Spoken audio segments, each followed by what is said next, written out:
स्वागत है भाई आप सभी का एक और नई वीडियो में। आज के इस वीडियो में हम लोग जानेंगे कि आपको जापान का टूरिस्ट वीज़ा किस तरीके से अप्लाई करना है, सारी स्टेप बाय स्टेप उसका फॉर्म कैसे भरना है, उसकी अपॉइंटमेंट कैसे लेनी है, वो सारी चीज़ें मैं इस वीडियो में आपको बताऊंगा। तो ये वीडियो थोड़ा सा लंबा हो सकता है, तो उसके लिए सॉरी। तो बट आप अगर आप ये पूरा वीडियो देख लेते हो तो आपके सारे डाउट्स क्लियर हो जाएंगे और आपको किसी भी एजेंट के पास जाने की ज़रूरत नहीं है, आपको फालतू में 5-10 हज़ार रुपये देने की ज़रूरत नहीं है। इस जापान वीज़ा की जो कॉस्ट है वो भाई सिर्फ 500 रुपये है इंडियंस के लिए, चाहे आप सिंगल एंट्री लो चाहे मल्टीपल एंट्री लो। तो चलिए शुरू करते हैं। सबसे पहले सबसे अगर आप चैनल पे नए हो तो प्लीज़ सब्सक्राइब द चैनल। उससे मुझे मोटिवेशन मिलती है कि और मैं इस तरीके से वीडियोस आपके लिए बनाऊं। तो चलिए, सबसे पहले हमको चाहिए होगा जापान का वीज़ा एप्लीकेशन फॉर्म। तो आप यहाँ सर्च करोगे जापान वीज़ा एप्लीकेशन फॉर्म, आपके सामने ये वेबसाइट ओपन होके आ जाएगी ऑफिशियल। आपको यहाँ पे क्लिक करना है। अगर आप मोबाइल में देख रहे हो तो आप इसका प्रिंट आउट निकलवा के आप पेन के थ्रू भी भर सकते हो, कोई दिक्कत नहीं है। अगर आप लैपटॉप में देख रहे हो तो आप इसको ऑनलाइन भी भर सकते हो, दोनों तरीके से काम करेगा, इसमें कोई परेशानी नहीं होने वाली है। तो सबसे पहले आ गया सरनेम। तो सरनेम में हम लोग डालेंगे यादव। जो आपका नेम है आप वही डालना, मेरे केस में मैं आपको एग्जाम्पल के लिए बता रहा हूँ, ठीक है। फिर आपको अपना नाम डालना है इसमें, गिवन एंड मिडिल नेम्स। आपको दोनों चीज़ें डालनी है इसमें, आपका जो गिवन नेम है और मिडिल नेम। जैसे आपका नाम है राजेश कुमार शर्मा, तो राजेश कुमार आएगा यहाँ पे और शर्मा आएगा ऊपर। तो मैं डाल देता हूँ यहाँ पे सचिन, मेरा नाम है सचिन यादव। तो फिर आपको डालनी है यहाँ पे डेट ऑफ बर्थ। तो डेट ऑफ बर्थ यहाँ पे डाल देते हैं हम लोग। फिर आपका आएगा place of birth. Place of birth आपके पासपोर्ट पे सारी चीज़ें दी हुई होती हैं, तो आपके सामने आप पासपोर्ट का जो फ्रंट है आप उस पर देख सकते हो कि क्या क्या सारी चीज़ें हैं। तो यहाँ पे डालेंगे हम गाज़ियाबाद। फिर ये पूछ रहा है स्टेट, तो स्टेट में हम लोग डालेंगे उत्तर प्रदेश। फिर पूछ रहा है कंट्री, तो कंट्री इंडिया। मेल या फीमेल, तो मेल। स्टेटस क्या है, तो भाई मैं सिंगल हूँ, अगर आप मैरिड हो तो मैरिड सेलेक्ट कर सकते हो। फिर पूछ रहा है आपकी सिटीजनशिप क्या है, तो मेरी सिटीजनशिप है भाई इंडियन, तो मैं यहाँ पे डालूँगा इंडियन। और इसमें भी आपको इंडियन डालना है, फॉर्मर एंड और अदर नेशनलिटीज़ और सिटीजनशिप आपको इसमें भी इंडियन ही डालना है, तो इंडियन। फिर ये पूछ रहा है आपके पास कोई आईडी नंबर है जो आपकी गवर्नमेंट की तरफ से दिया हो, तो हमारे केस में हम इसमें अपने आधार कार्ड का नंबर डाल सकते हैं। तो आपने इसमें आधार कार्ड का नंबर डाल देना, जो भी आपके आधार कार्ड का नंबर है। फिर पासपोर्ट टाइप, बेसिकली हम लोग जो ट्रैवल करते हैं नॉर्मल पीपल के पास वो ऑर्डिनरी पासपोर्ट होता है, तो हम लोग यहाँ से उसको सेलेक्ट करेंगे। फिर यहाँ पे आपको पासपोर्ट नंबर डालना है, तो पासपोर्ट नंबर डाल दिया। फिर पूछ रहा है कि आपका पासपोर्ट जो है वो कहाँ पे इशू हुआ था, तो आपके पासपोर्ट में दिया हुआ होगा कि दिल्ली या इंदौर या फिर जयपुर, तो मेरे केस में था गाज़ियाबाद, तो मैं डाल देता हूँ उसमें गाज़ियाबाद। फिर प्ले डेट ऑफ इशू, किस डेट को इशू हुआ था, तो मैं इसमें डाल देता हूँ 10/10/2018, ठीक है। अब ये पूछ रहा है एक्सपायरी, तो एक्सपायरी इसमें डाल देते हैं हम लोग 2028, क्योंकि 10 साल का बनता है। फिर ये पूछ रहा है इशूइंग अथॉरिटी। अब देखो, इशूइंग अथॉरिटी में आपको क्या डालना है मैं आपको बता देता हूँ। हमारा जो पासपोर्ट है वो इशू करती है ministry of external affairs, MEA। अगर आपको नहीं पता है तो आप यहाँ पे सर्च भी कर सकते हो कि इंडियन पासपोर्ट इशूइंग अथॉरिटी।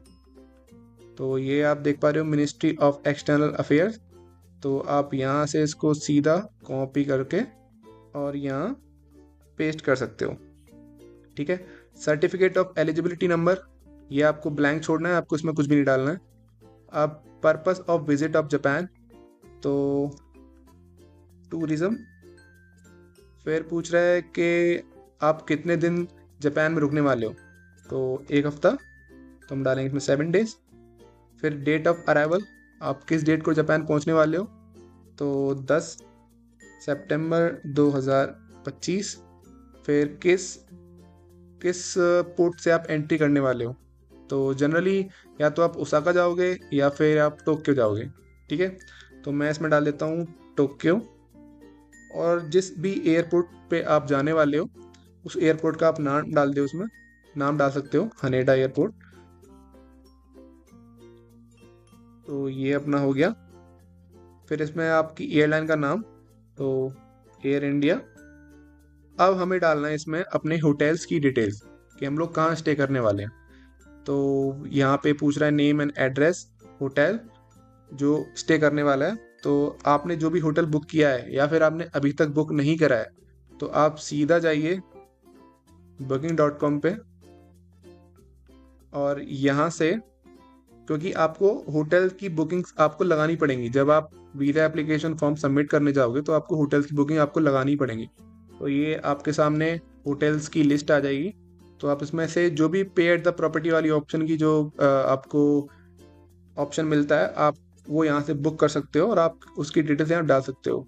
तो मेरे केस में ऐसे ये है आसाकुसा होटल, तो मैं इसमें इसकी डिटेल्स डाल दूंगा। तो यहाँ से इसको कॉपी करते हैं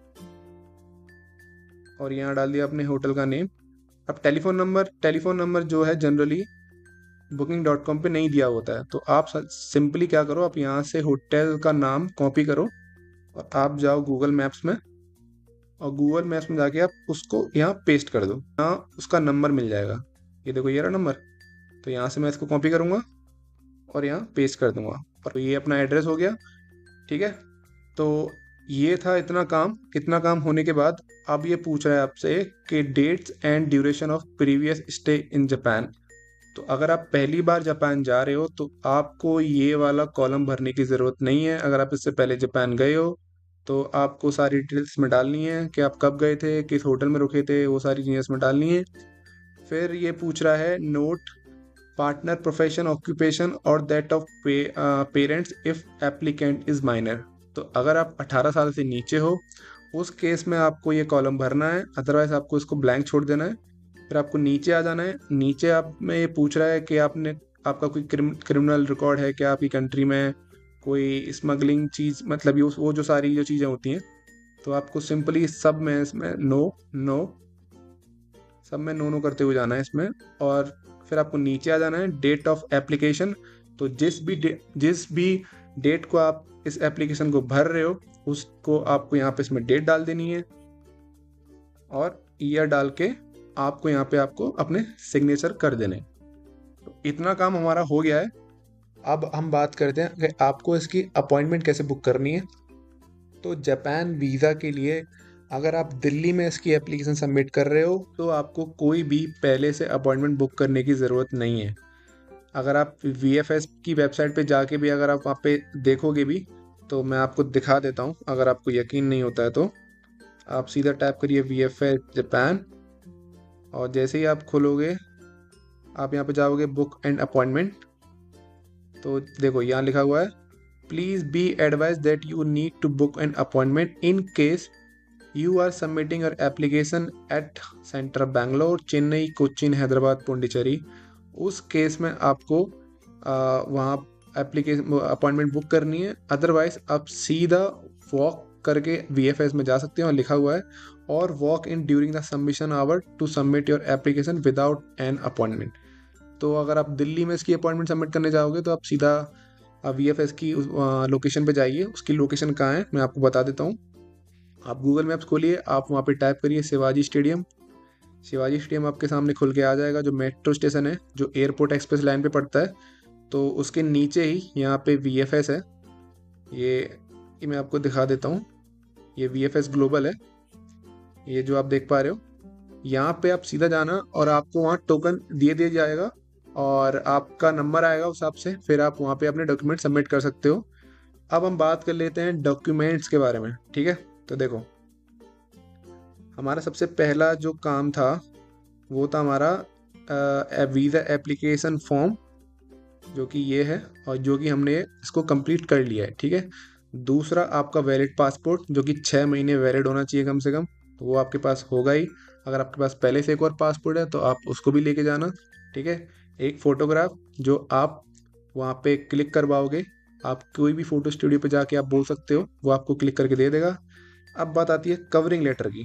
ठीक है, अब कवरिंग लेटर के लिए आपको क्या करना है, तो आप सिंपल यहाँ पे ChatGPT खोलिए, आप यहाँ पे टाइप करिए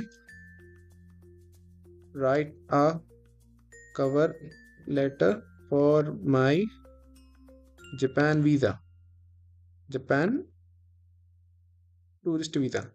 आप जैसे ही टाइप करोगे ये आपको कवरिंग लेटर बना के दे देगा। ये देखो, ये पूरा आपको कवरिंग लेटर बना के दे देगा। आपको बस कॉपी पेस्ट करके आपको इसमें कुछ चीज़ें बस एडजस्ट करनी है, एडिट करनी है उसको। आप कब क्या करते हो, क्या है क्या नहीं करते हो, तो वो सारी चीज़ें, ठीक है। फिर आपका कवरिंग लेटर हो गया। अब आपकी आती है फ़्लाइट टिकट्स। तो फ़्लाइट टिकट्स अगर आपको डमी टिकट्स बनवानी है तो आप मेरे को कमेंट में बोल सकते हो, मैं आपको प्रोवाइड करा दूंगा कि आपको किस तरीके से इसकी डमी टिकट चाहिए, ठीक है। ये मेरे पास ये जापान की फ़्लाइट टिकट्स हैं, ये देख पा रहे हो आप। तो उस हिसाब से ये है डमी टिकट, ये डमी टिकट है, लेकिन आप देख पा रहे हो इसमें पीएनआर भी है और सारी चीज़ें भी दी हुई हैं इसमें। तो अगर आपको डमी टिकट चाहिए तो आप कमेंट में बोल सकते हो, मैं आपको बता दूंगा किस तरीके से ये करना है, ठीक है। फिर आपको देना है इसमें आइटिनरी ऑफ जापान, ठीक है। आपको अब आइटिनरी, ट्रैवल आइटिनरी बनानी है। तो मैं तो रोड ट्रिप करने जा रहा था, तो मेरा रोड ट्रिप का ट्रैवल आइटिनरी कुछ ऐसा था। ये जो आप देख पा रहे हो travel itinerary Japan road trip, तो उसमें हर एक चीज़ मैंने इसमें दी हुई थी कि मैं कब जा रहा हूँ, मेरा वहाँ पे क्या प्लान है, मैं कब किस होटल में रुकूँगा, होटल का कॉन्टैक्ट नंबर, ये सारी चीज़ें मैंने ट्रैवल आइटिनरी में दी हुई थी। अगर आपको अगर आप सिर्फ घूमने जा रहे हो, कुछ और करने जा रहे हो, या फिर बस 2-3 दिन के लिए जा रहे हो, आप सीधा चैट जीपीटी पे आओ और यहाँ बोल सकते हो। जैसे ही आप इसको बोलोगे, ये देखो ये आपके सामने पूरी ट्रैवल आइटनरी आपको दे देगा कि किस किस दिन को आपको क्या क्या करना है, ठीक है। ये सिर्फ आपको वीज़ा के लिए आपको ये सारी चीज़ें आपको दे देगा, तो आप चैट जीपीटी से बनवा सकते हो, ठीक है। अब आता है लेटेस्ट इनकम टैक्स रिटर्न, ठीक है। अगर आप जॉब करते हो तो आपको उसमें आईटीआर आपको देना पड़ेगा, और आपकी बैंक स्टेटमेंट 6 महीने की, लास्ट 6 महीने की आपको उसमें बैंक स्टेटमेंट देनी है। और अगर आप जॉब करते हो तो ठीक है, अगर आप स्टूडेंट हो तो अपने पेरेंट्स की बैंक स्टेटमेंट लगा सकते हो और अपनी भी लगा सकते हो साथ में।